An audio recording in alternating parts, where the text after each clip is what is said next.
South ఇండియాలోనే అతి తక్కువ ధరలకి రత్నాలనందించే ఏకైక సంస్థ 6JVR.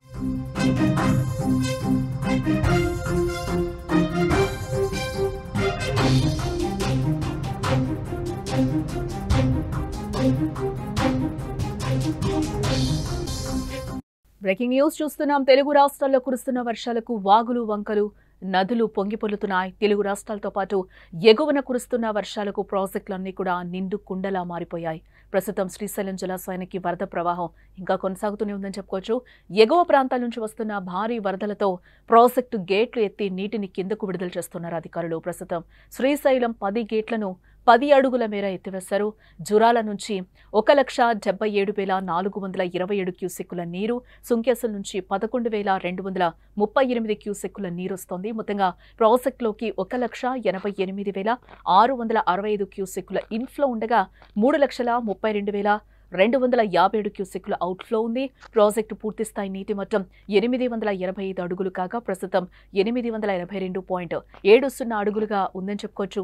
అలాగే పూర్తిస్థాయి నీటి నిల్వ 215.8070 టీఎంసీలు కాగా ఇప్పుడు 202.9673 టీఎంసీలు నిల్వ ఉంది. ప్రాజెక్టు కుడి ఎడమ జల విద్యుత్ కేంద్రాల్లో విద్యుత్ ఉత్పత్తి నిరంతరాయంగా కొనసాగుతుందని కూడా మనం చెప్పుకోవచ్చు. శ్రీశైలం నుంచి వస్తున్న నీటి ప్రవాహంతో నాగార్జున సాగర్ ప్రాజెక్టు కూడా నిండు కుండలా మారింది. ప్రస్తుతం సాగర్కు భారీ వరద ప్రవాహం అయితే కొనసాగుతోంది. అధికారులు ప్రాజెక్టు మొత్తం 26 గేట్లను 5 అడుగుల మేర పైకెత్తి 2,67,654 క్యూసెక్కుల నీటిని దిగువకు విడుదల చేస్తున్నారు. ప్రస్తుతం సాగర్లోకి 3,18,525 క్యూసెక్కుల ఇన్ఫ్లో ఉండగా అదే స్థాయిలో 3,18,525 క్యూసెక్కుల అవుట్ఫ్లో ఉంది. ప్రాజెక్టు పూర్తిస్థాయి నీటి మట్టం చూస్తే 590 అడుగులు కాగా ప్రస్తుతం 586.70 అడుగులుగా ఉంది.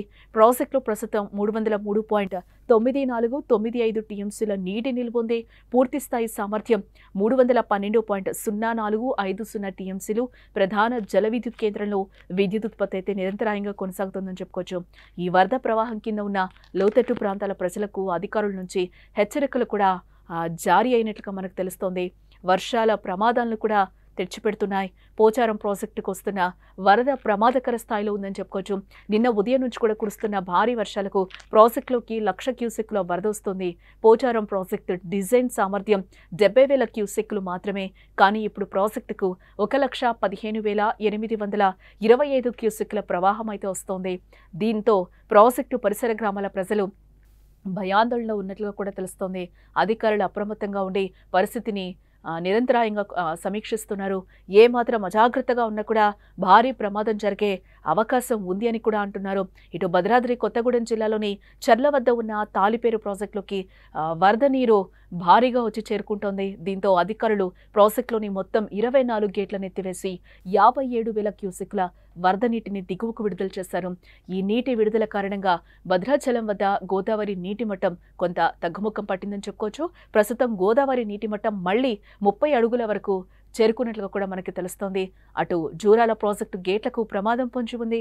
అధికారులు ప్రాజెక్టు నిర్వహణను గాలి కొదిలేశారని ఆరోపణలు కూడా వెల్లువెత్తుతున్నాయి. ప్రాజెక్టులోని 9వ నెంబర్ గేటు ఐరన్ రోప్ తెగిపోయింది.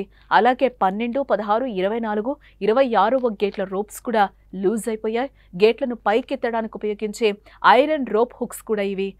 ఈ పరిస్థితి ఇలాగే కొనసాగితే గేట్లు కొట్టుకుపోయే ప్రమాదం పొంచి ఉందని చెప్తున్నారు. గేట్లు పైకెత్తాలంటే వెంటనే మరమ్మతులు చేయాలి. ఈ వేసవి కాలంలోనే జూరాల గేట్లకు రిపేర్లు చేశారు. ఆ రిపేర్లు సరిగా చేయకపోవడం వల్లనే ఇప్పుడు మళ్లీ ఈ పరిస్థితి తలెత్తిందని కూడా ప్రజలు ఆరోపిస్తున్నారు. ఈ కీలక సమయంలో కూడా జూరాల ప్రాజెక్టు వద్ద అధికారులు పత్తా లేకపోవడం విమర్శలకు కూడా దారితీస్తోంది. వెంటనే ప్రభుత్వం స్పందించి ప్రాజెక్టు గేట్లను బాగు చేయించారని కూడా స్థానికులు కోరుతున్నారు. లేదంటే భారీ ప్రమాదం జరిగే అవకాశం ఉంది. ఇటు తెలుగు రాష్ట్రాల్లో గతంలోనూ ఇలాంటి వరదలు సంభవించాయి. ముఖ్యంగా 2009లో వచ్చిన భారీ వరదల సమయంలో శ్రీశైలం నాగార్జున సాగర్ ప్రాజెక్టులు ఒకేసారి గేట్లు ఎత్తివేసి రికార్డు స్థాయి నీటిని విడుదల చేశాయి. అప్పట్లో నదీ పరివాహక ప్రాంతాల ప్రజలు కూడా తీవ్ర ఇబ్బందులు పడ్డారు. ఇప్పుడు కూడా అలాంటి పరిస్థితులే మళ్లీ కనిపిస్తున్నాయి. కాకపోతే అధికారులు అప్రమత్తంగా ఉండి పరిణామాలను పర్యవేక్షిస్తూ ఉన్నారు.